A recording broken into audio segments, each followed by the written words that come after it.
বন্ধুরা, আমরা মানুষ মোহাম্মদ সাল্লাল্লাহু আলাইহি সাল্লাম মোহাম্মদ ওয়াজেদ আলীর লেখা এই প্রবন্ধটির একেবারে শেষ পর্যায়ে চলে এসেছি।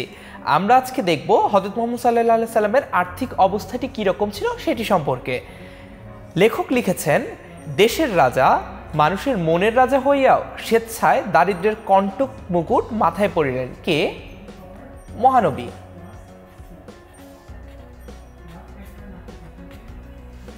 অর্থাৎ তিনি দেশের রাজা ছিলেন, তিনি শাসক ছিলেন। তিনি যদি চাইতেন তাহলেই অগাধ সম্পদের মালিক হওয়া তার পক্ষে কোনো বিষয় ছিল না। কিন্তু তারপরেও তিনি কিন্তু একেবারে সাধারণ দারিদ্র্যপূর্ণ জীবন যাপন করেছেন। বন্ধুরা, এখানে একটা ছোট্ট জিনিস তোমাদের কিন্তু জেনে রাখতে হবে। সেটা হচ্ছে, একটা শব্দ হতে পারে দারিদ্র, আর একটা শব্দ হতে পারে দরিদ্রতা। দুটো শব্দ মূলত একই অর্থ প্রকাশ করে, কিন্তু কেউ কেউ কখনো কখনো লিখে ফেলি আমরা দারিদ্রতা। এই যে দারিদ্রতা শব্দটি, এটির কিন্তু কোনো অস্তিত্বই বাংলা ভাষায় নেই। অর্থাৎ দারিদ্রতা শব্দটি ভুল এবং এটি আমরা ব্যবহার করব না।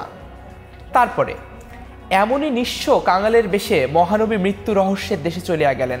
অর্থাৎ মহানবী সাল্লাল্লাহু আলাইহি সাল্লাম একেবারেই সাধারণ জীবনযাপন করতেন এবং তিনি একেবারে গরিব অবস্থায় মৃত্যুবরণ করেন এবং একই রকম অবস্থায় তিনি মৃত্যু রহস্যের দেশে চলিয়া গেলেন।